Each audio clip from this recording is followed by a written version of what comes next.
உலகம் முழுவதுலேயும் அந்த வருமான வரி ஏய்ப்புக்காக ஜெயிலுக்கு போகிறோம். ரோல்ஸ் ராய்ஸ் கூட நான் கட்ட முடியாதுன்ட்டார்ல. அது என்ன கேட்டாங்கன்னா மன்னர்கள்லாம் அதை இறக்குமதி பண்ணுவாங்க. விஜய் ஒரு மன்னர் இல்லை. இப்போ விஜய் வந்து விருகம்பாக்கம் தொகுதி நாகப்பட்டினம் எல்லாம் வந்து லிஸ்ட்ல இருக்கட்டும், லிஸ்ட்ல இருக்குது. நீங்க வரப்போறேன்னு இருக்காரு.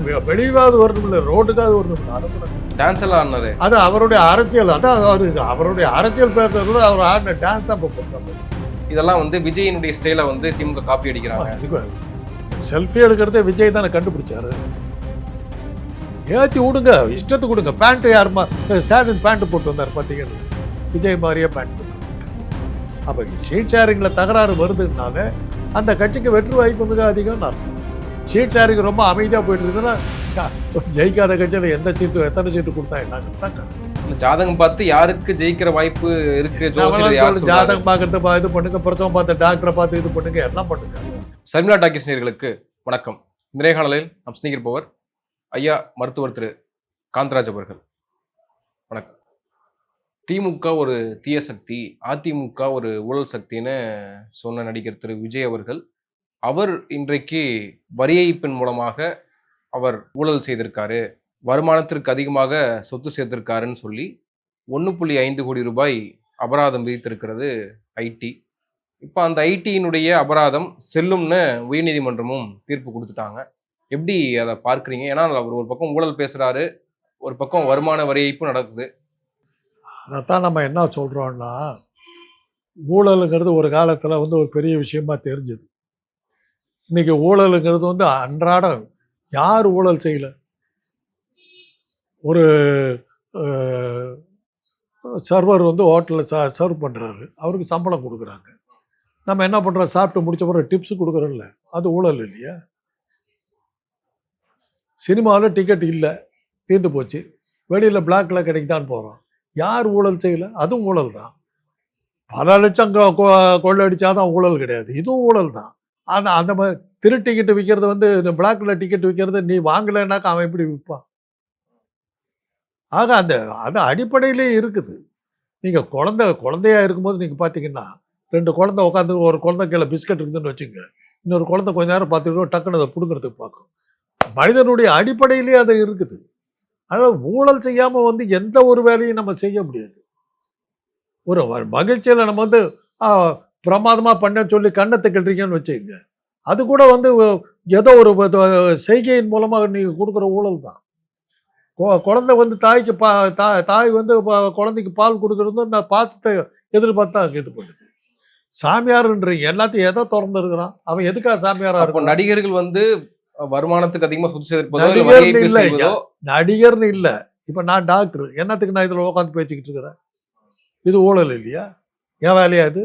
எவ்வளோ பேர் எனக்கு வருது, என்னைக்கா ஒரு நாள் டாக்டர் தொழில பாருன்னு கேட்குறாங்க. அந்த மாதிரிலாம் வருது இல்லை, இது ஒரு ஊழல் தான். அதாவது தனக்கு சம்மந்தமெல்லாம் ஒரு விஷயத்தை செஞ்சு அது மூலமாக ஒரு வருமானத்தை பண்ணிங்கன்னா அது ஊழல் தான். இன்றைக்கி இருக்கிற அரசியலுக்கு தொழில் இல்லை, ஊழியம் செய்கிறது. ஊழியம் செய்கிறதுக்கு நீங்கள் இப்போ நீங்கள் எலெக்ஷனில் நிற்கிறதுக்கு என்ன கேட்குறீங்க? எவ்வளோ செலவு பண்ணுவேன்னு கேட்குறீங்க. செலவுக்கும் தேர்தலுக்கும் என்ன சம்பந்தம்? மக்களுடைய ஆதரவு தான் ஓட்டு போட்டு போகிறாங்க. எதுக்காக காசு செலவு பண்ணுறீங்க? ஆக எடுத்தெடுப்புலேயே தப்பு. ஒரு காலத்தில் இருந்தது அற்புதமான மனிதர் ஓமந்தூரார் போன்றவர்கள்லாம் இருந்தாங்க. ஓமந்தூரார் இன்றைக்கி அவரை புகழ்ந்து பேசிக்கிட்டு இருக்காங்க. அப்போ ஏற்பட்ட ஒரு காந்தியவாதி அவரை பற்றி பேசுகிறாங்க.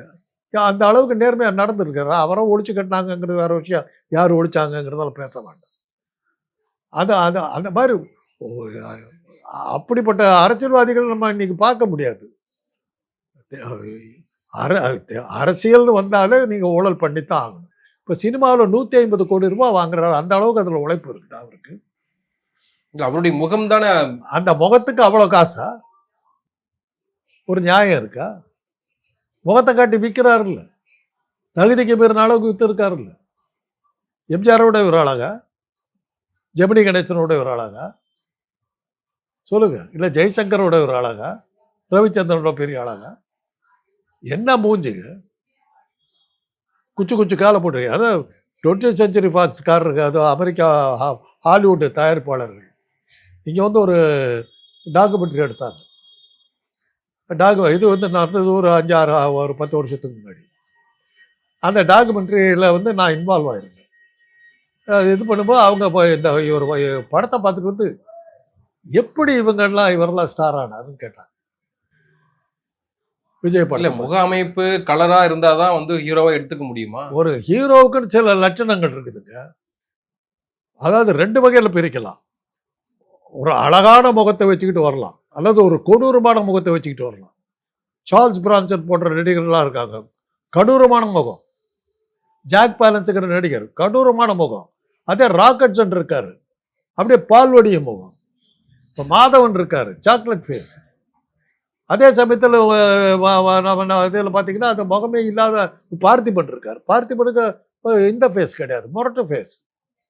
அது ஒரு வகையான கவர்ச்சி, அது ஒரு வகையான கவர்ச்சி. அது மாதிரி சில லட்சணங்கள் இருக்குது. இப்படி அதை ஏற்றுக்குவாங்க. அதுக்கு எவ்வளவு கொடுக்கலாங்கிறது ஒரு கணக்கு இருக்குது. ஒரு கலை உலகத்தில் வந்து முகம்தான் ரொம்ப மிக முக்கியம். ரொம்ப ரொம்ப முக்கியமானது முகம். முகம் வந்து ஃபோட்டோஜெனிக்காக இல்லைன்னா நீங்கள் வர முடியாது. நீங்கள் வந்திருக்கீங்க, ஃபோட்டோஜெனிக்காக இருந்தீங்கன்னு உங்களை நம்பிட்டாங்க, கூப்பிட்டு இது பண்ணாங்க. உங்களுடைய நடிப்பு திறமையோ வேறு எந்த திறமையோ காட்டி நீங்கள் படத்தில் வெற்றி அடைஞ்சதா எனக்கு தெரியலை. அவ்வளோதான் நான் சொல்ல முடியும். இல்லை அவர் ஒரு பக்கம் ஊழலை எதிர்க்கிறான்னு சொல்கிறாரு. மேடைகள்லேயே வந்து ஒரு பைசா கூட நான் எடுக்க மாட்டேன், எனக்கு ஊழல் பண்ண வேண்டிய அவசியமே கிடையாதுன்னு சொன்னவர். ஆனால் வருமான வரி ஏய்ப்பு செய்திருக்கிறாரு, தனக்கு வந்து வருமானத்தை மறைச்சிருக்காருன்றது அது ஒரு ஊழலாகத்தானே பார்க்கப்படும். அது இன்னைக்கு கணக்கில் அது ஊழலாக தான் சொல்ல முடியும். அதுக்கு ஒரு நியாயத்தை என்னால் சொல்ல முடியும். அவருடைய வருமானத்துக்கு வரி போடுற அளவுக்கு இந்த அரசாங்கம் அவருக்கு என்ன செஞ்சது? இந்த கேள்வி வந்து எல்லா பணக்காரரும் கேட்குறாங்க. எல்லா வருமான வரி கட்டுறோம். சம்பாதிச்ச பணம் நான் ஏன் வரி கட்டணும்? நான் சம்பாதிக்கிறதுக்கு நீ என்ன ஹெல்ப் பண்ண? அரசாங்கம் நீ வந்து எந்த வகையில் எனக்கு ஹெல்ப் பண்ண? என்னுடைய திறமையை காட்டி நான் என் திறமையை காசாக்கிக்கிட்டு இருக்கேன். அதுக்கு வந்து காசை கொடுக்கணும் என்ன அர்த்தம்? அதுதான் கேள்வி. இது உலகம் முழுவதிலும் இந்த கேள்வி இருக்குது. உலகம் முழுவதிலும் இதை எதுக்கு ஏமாத்துறாங்க? உலகம் முழுவதிலும் இந்த வருமான வரி ஏய்ப்புக்காக ஜெயிலுக்கு போகிற வந்துட்டு அமெரிக்கா போன்ற சில நாடுகள் வரி விதிப்பு வந்து ஒரு நியாயமாக இருந்ததுன்னா கட்டிவிடுவாங்க. 100 ரூபா வருதுன்னாக்கா அதில் 75 ரூபா வரினாக்கா அவன் கொட்டு. ஜிஎஸ்டிலாம் அதனால தான் மாட்டேன். ரோல்ஸ் ராய்ஸ் கூட நான் கட்ட முடியாதுன்ட்டார்ல. அது என்ன கேட்டாங்கன்னா மன்னர்கள்லாம் அதை இறக்குமதி பண்ணுவாங்க, அவங்களுக்கெல்லாம் வரி போடாத போது எனக்கு மாத்திரம் ஏன் போட்டேங்கிறது தான் கேள்வி. அந்த கேள்வியில் ஒரு நியாயம் இருக்குது. விஜய் ஒரு மன்னர், தன்னை மன்னராக இருந்துச்சு. சரி, அவ்வளோ காசு சம்பாதிக்கிறோம், அந்த காசை வச்சுக்கிட்டு என்ன பண்ணுறது? ரோல்ஸ் ராய்ஸ் எல்லாம் வாங்குறது பெருசு இல்லைங்க. அது ஓடுறதுக்கான ரோடு நம்மக்கிட்ட இல்லை. நம்ம ஊருக்கு அம்பாசிடர் தான் பெஸ்ட்டு கார். இந்த குண்டு குழியுமா இருக்கிற பள்ளம் மேடுமா இருக்கிற ஊரில் தாங்கிக்கிட்டு ஓடுற சக்தி உள்ள கார் அது தான். ரோல்ஸ் ராய்ஸ் எல்லாம் பழன்னு இருக்கிற தார் ரோட்டில் தான் ஓடும். அதெல்லாம் இங்கே அழகாக வாங்கி வச்சுக்கலாம். இப்போ தங்க நகை மாதிரி தான். தங்க நகையை வச்சுட்டு என்ன பண்ண முடியும்? அடகு வைக்கிறத தவிர வேறு என்ன பண்ண முடியும்? பாத்திரம் செய்ய முடியுமா? சமையல் அதை வச்சுக்கிட்டு வீடு கட்டுறதுக்கு தூணை எழுப்ப முடியுமா? என்ன பண்ண முடியும்? கழுத்தில் நகையாக இருக்குது, அடகு வைக்கிறது தவிர அதனுடைய உபயோகங்கள் உண்மை. உலகத்திலே மிக குறைச்சலான உபயோகம் உள்ள ஒரு உலோகம்னு எடுத்திங்கன்னா தங்கம் தான். அதுக்கு தான் உலகத்தில் இருக்கிற மிகப்பெரிய விலை கொடுக்குறோம். அதே மாதிரி தான் இன்றைக்கி இருக்கிற நடிகர்களே மிக சாதாரணமான நடிகர் விஜய், அது தங்கத்துக்கு நம்ம எப்படி வேல்யூ, உபயோகம் இல்லாத ஒரு உலோகத்துக்கு எப்படி அதிக வேல்யூ இருக்குது, அதே மாதிரி உபயோகம் இல்லாத இந்த நடிகனுக்கு நிறைய காசு கொடுத்தாங்க. இன்னொரு கேள்வி கேட்கணும். இதை உனக்கு கதை எழுதுகிற எவனோ, வசனம் எழுதுறது யாரோ, பாட்டு எழுதுறது யாரோ, அதை இசையமைச்சது யாரோ, பாடினது யாரோ, டான்ஸ் மாஸ்டர் யாரோ, அதுக்கு வந்து டான்ஸ் ஆடி காட்டி உனக்கு இது பண்ணுது, அத்தனையும் பிக்சரைஸ் பண்ணது யாரோ, அவங்களுக்கெல்லாம் நீ ஆளுக்கு 1000 ரூபா கொடுத்துவிட்டு நீ ஒட்டு மொத்தமாக 150 கோடி வாங்குறிய, நியாயமா? அவங்க உழைப்பு இல்லைன்னா நீ வந்திருப்பியா? பூராத்தையும் நீ எடுத்துகிட்டு போயிடுறிய. அது எப்படி எடுத்துகிட்டு போனதுனால தான் ரோல்ஸ் ராய்ஸ் கார் வாங்கினேன். 100 கோடி ரூபா காரை வாங்க முடியுதுனால அதே ஊழல் தானே. இல்லை அவர் ரொம்ப கான்ஃபிடன்ஸாக இருக்காரு. விஜய் வந்து நாம தான் சிஎம், நம்ம தான் வந்து ஆட்சியை பிடிப்போம்னு ரொம்ப கான்ஃபிடன்ஸாக இருக்காங்க. ஆனால் அந்த நம்பிக்கை மற்றவர்களுக்கே வரல. கடையை திறந்து வச்சிருக்காரு, ஆனால் கஸ்டமர் யாருமே வரலையே. ஒருத்தர் அவர் அப்படி சொல்லி தாங்க எல்லாத்தையும் இன்டாக்டாக வச்சுக்கிட்டு இருக்காரு. அந்த ரசிகர்களுக்கு என்னன்னா வந்துட்டு போனால் போதுங்கிறது தான், பார்த்தா போதுங்கிறது தான். பார்த்தால் பசி தீரும் கேஸ். அதீதமான ரசிகர்கள், அவ்வளோதான். ரசிப்பு தன்மையுடைய உச்சம், அவ்வளோதான். திறமையை பார்த்து அவங்க வந்து வரல. திறமைக்காக வந்த ஆட்கள் இல்லை. திறமைன்னு எடுத்தால் அவர் ஒன்றுமே இல்லை. நீங்கள் அவருடைய படங்களை எடுத்து பாருங்களேன். ஃப்ரெஞ்சு படத்தில் சூர்யாவை தான் பிரமாதமாக ஆக்ட் பண்ணியிருப்பார். இவர் ஒன்றுமே இல்லாமல் இருப்பார். குஷி படத்தில் ஜோதிகா வந்து இவர் ஒன்றுமில்லாமல் பண்ணிட்டு போயிடுறாங்க. தில்லி படத்தில் வந்து பிரகாஷ் ராஜ், இவருக்காக எந்த படம் ஓடிச்சு? தில்லி படத்தில் வந்து அட்லியும் கதாவசனகர்த்தாவும் ஏஆர் ரஹ்மான் தான் ஹீரோக்கள். சர்க்கார் படத்தில் வந்து கதாசிரியர் தான் ஹீரோ. ஒரு ஓட்டில் கவர்மெண்ட்டே கவுத்த முடியுங்கிற ஒரு அற்புதமான கற்பனாதன் நடத்த முடியும், செயலாக்க முடியுங்கிற நம்பிக்கை உருவாக்குனார். ஆச்சரியமா இருக்கு. அவங்க தான் ஹீரோ, அதில் இவர் இருந்தார். அவ்வளோதான். காரல் மார்க்ஸுக்கு வந்து சிலை வைத்திருக்காரு முதலமைச்சர் மு க ஸ்டாலின். கண்ணமரா லைப்ரரி முன்பாக அது வைக்கப்பட்டிருக்கு. சென்னையிலேயே காரல் மார்க்ஸ் சிலை வைக்கப்படும் முதல் முறைன்னு சொல்றாங்க. அது நிறைய பாராட்டுகள் வருது. ஆனால் ஒரு பக்கம் தமிழிசை சவுந்தரராஜன் சொல்றாங்க, தமிழ்நாட்டுக்கும் காரல் மார்க்ஸுக்கும் என்ன சம்பந்தம்? யாரு காட்டுது? தமிழிசை சவுந்தரராஜன். அவர் எதுக்கு நீங்க வைக்கிறீங்க? அவரை வச்சதுனால என்ன பயன் இருக்க போகுது? அப்படின்ற சில கேள்விகளை வந்து தமிழிசை சவுந்தரராஜன் எழுப்பியிருக்காங்க. எப்படி பார்க்குறீங்க? அந்த கேள்வியில் ஏதோ ஒரு நியாயம் இருக்கிறதா தான் சொல்றேன். வள்ளுவர் அவ்வளவா காரல் மார்க்ஸ் சொல்லிவிட்டார். அல்லற்பட்டு ஆற்றாத அழுத கண்ணீர் அன்றே செல்வத்தை தேய்க்கும் படைன்னு கம்யூனிஸ்ட் அவர் அன்னைக்கே சொல்லியிருக்காரு. இறந்த உயிர் வாழ்தல் வேண்டில் பறந்து கெடுக்க உலக ஏற்றான், கடவுளையே கட்டிக்கிட்டாடுறான். ஒருத்தன் பிச்சை எடுத்தான்.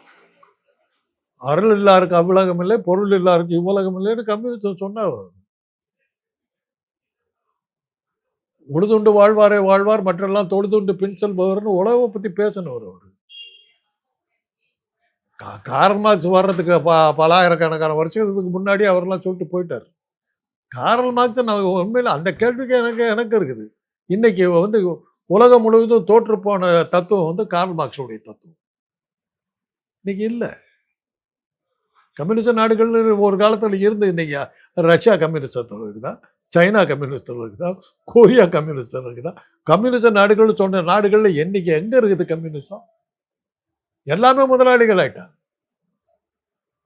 ஸோ உளுந்து போன ஒரு தத்துவம் அந்த தாஸ் கேபிட்டல் இன்னைக்கு வந்து நீர்த்து போன தத்துவமாக தான் பார்க்கப்படும். எல்லாத்தையும் நீங்கள் சமமாக வைக்க முடியாது. நீங்கள் வந்து 10 டம்ளர் இவ்வளோ பெரிய இதில் 10 டம்ளர் காஃபி குடிப்பீங்க, அது உங்களுடைய தேவை. எனக்கு ஒரு கப்பு போதும்.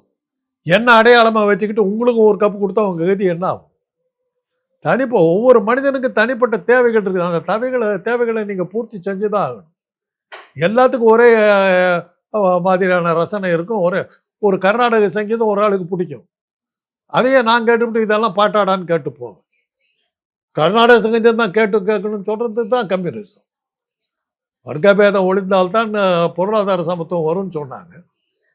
வர்க்கபேதத்தையே ஒழிக்காத இந்த நாட்டில் எப்படி பொருளாதார சமத்துவம் வரும்? அதை இங்கே கம்யூனிஸ்ட் இங்கே கொண்டு வந்து கம்யூனிஸ்ட்டை பேசணும் பூரா வர்க்கபேதத்தை உண்டாகணும். ஏஎஸ்கே ஐயங்கார், சங்கர நம்பூதிரிப்பாடு, ஜோதி பாசு, ஜாதி பேரை வச்சுக்கிட்டவங்கலாம் கம்யூனிஸ்ட்டை பேசுனாங்க. அவங்க தான் காரல் மார்க்ஸுக்கு ஆளுங்க. அதனால தான் இங்கே கம்யூனிஸ்டம் வளரல. அந்த கேள்வி நியாயமான கேள்வி. கம்யூனிஸ்டுங்கிற பேரில் நமக்கு எப்போ தெரியுது அவங்கள பற்றி? தேர்தல் வர்ற நேரத்தில் கூட்டணி இடதுசாரி தோழர்களினுடைய போராட்டம் தானே பல விஷயங்களுக்கு வந்து முன்னெடுப்பாக இருந்திருக்கு. பல திட்டங்களுக்கு வந்து முன்னோடியாக அவர்கள் தான் இருந்திருக்கிறாங்க. 100 நாள் வேலை வாய்ப்பு திட்டத்துக்கு வந்து கம்யூனிஸ்டுக்காரர்களுடைய போராட்டம், முன்னெடுப்பு அதெல்லாம் வந்து பெரிய உந்துதலாக இருந்திருக்கு. இருக்கலாங்க. உழவனுக்கே சொந்தம். உழவனுக்கு 60, நிலத்து சொந்தக்காரனுக்கு 40ன்னாங்க. அது காங்கிரஸ் அதை கொண்டுருச்சு. ராஜாஜி ஆட்சியிலேருந்து அவ்வளோதானே, நானே கொண்டுட்டாரு. அப்படி தானே இங்கே கம்யூனிஸ்டம் ஒழுந்தது. கம்யூனிஸ்டுகள் வளர்வதற்கு பல வாய்ப்புகள் இருந்த பூமிங்க இது. இங்கே கம்யூனிஸ்டம் வளரவில்லை. என்னன்னாக்கா வர்க்கபேதத்தை வந்து தலையில் தூக்கி வச்சுக்கிட்டு ஆடினவங்களாம் தலைவராக வந்தாங்க. இவங்க பின்னாடி ஒருத்தர் போகல. அதனால் அந்த கேள்வி நியாயம். இன்னைக்கு வந்து ரஷ்யா துண்டு துண்டாக உடஞ்சி போச்சு. இன்னைக்கு சோவியத் யூனியன் இல்லை, மிகப்பெரிய வல்லரசுன்னு சொல்லிட்டு இருந்தேன். இன்னைக்கு சோவியத் யூனியன் சாப்பாடு என்னைக்கு கம்யூனிஸ்ட் தோத்துச்சுன்னு தெரியுமா? தோத்துச்சுங்கிறது கண்டுபிடிச்சாங்க தெரியுமா? ரஷ்யா பெரிய வல்லரசாக இருந்துகிட்டு இருந்த காலத்தில் அவங்க கோதுமை வந்து பஞ்சம் வந்ததுன்னு வந்தது வெளியே. என்னடான்னு பார்த்தா விவசாயத்தில் தான் அவங்க புரட்சி பண்ணதாக சொன்னாங்க.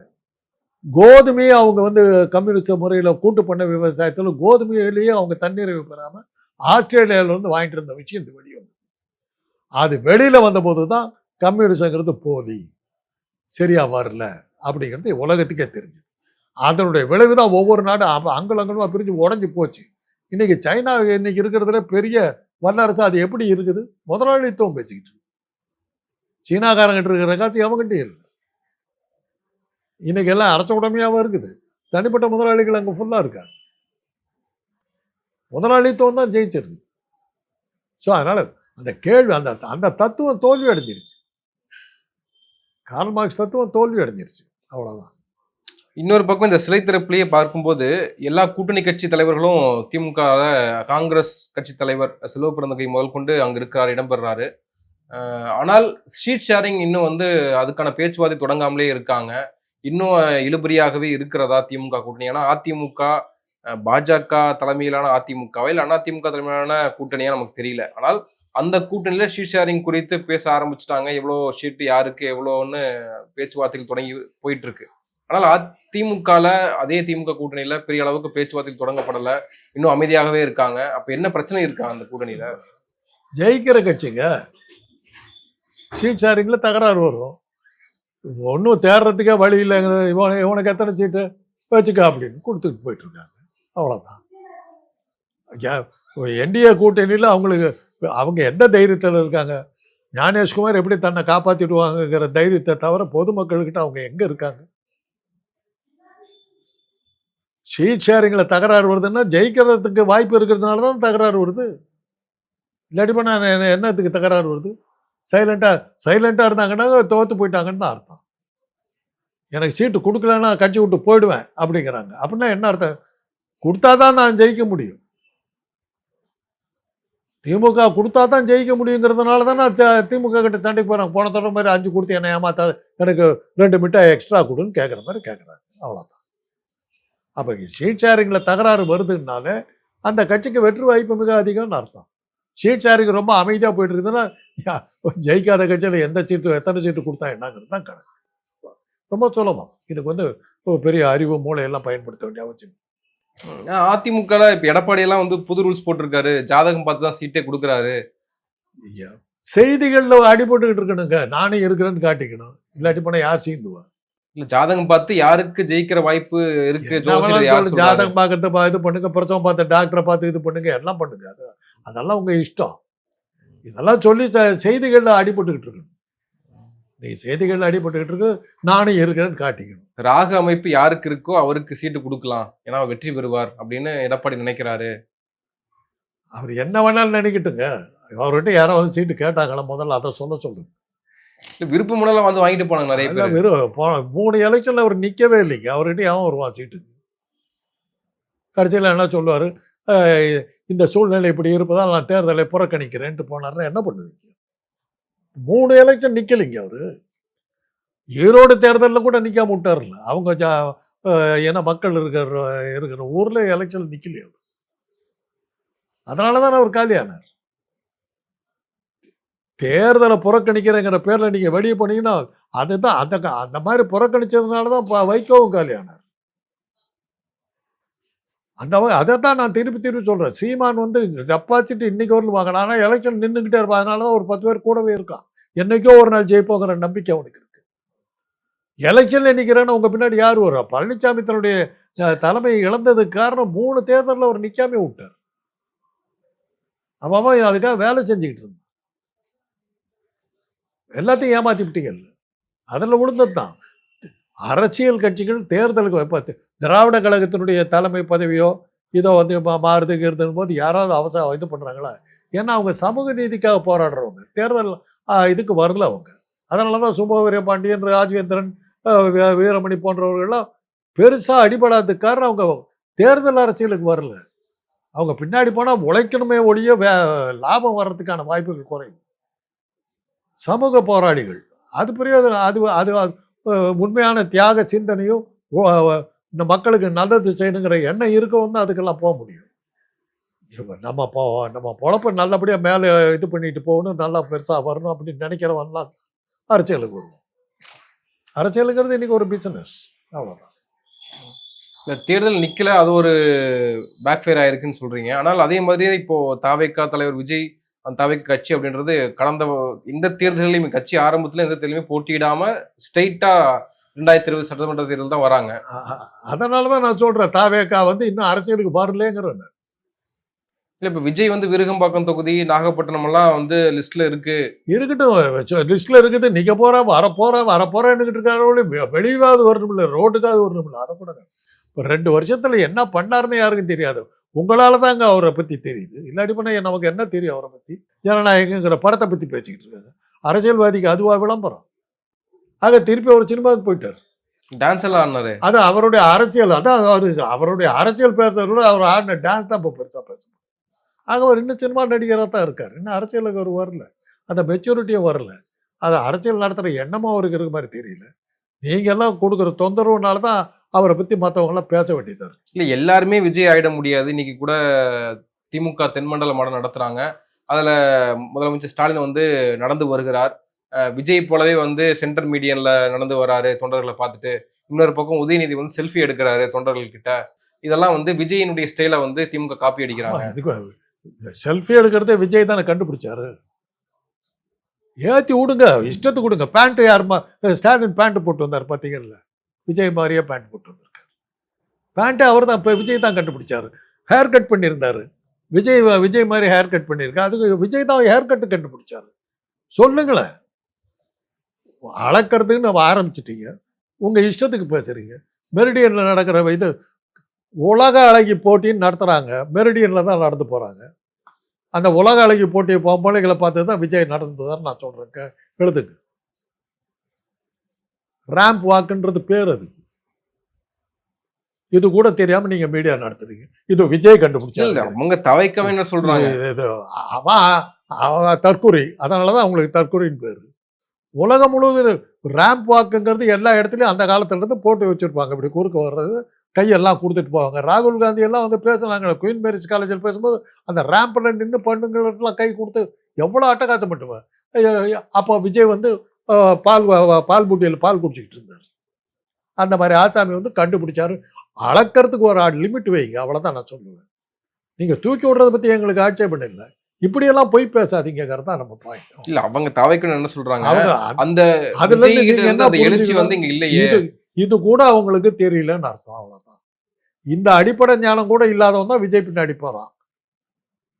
அந்த காலத்துல சொல்லுவாங்க, ஏடா இந்த விஷயத்தை ஓரளவு புரிய மாட்டேங்குது. ஏடா எம்ஜிஆர் ரசிக்கும் கூட புரிஞ்சுட்டா உனக்கு புரியலையாம்பாங்க. அதுதான் அவங்களுடைய ஐக்கியூ. எம்ஜிஆர் ஒருத்தர் ரசிக்கிறான்னா அவ்வளவு தூரத்துக்கு அடிமட்டமா இருக்கிறான்னு அர்த்தம். அப்படித்தான் எங்க காலத்துல நாங்க பேசிக்குவோம். அதே தான் போய் விஜய்க்கு சொல்கிறோம். விஜயை ரசிக்கிறான்னா அவனை பார்த்து சரியாக போயிடுவோம், கவலைப்படாதீங்கன்னு. நல்லா டாக்டரை பாருங்கள், சரியாக போயிடுவோம் அப்படின்னு. நன்றி. நிறைய விஷயங்களை பகிர்ந்துருக்கீங்க. நன்றி.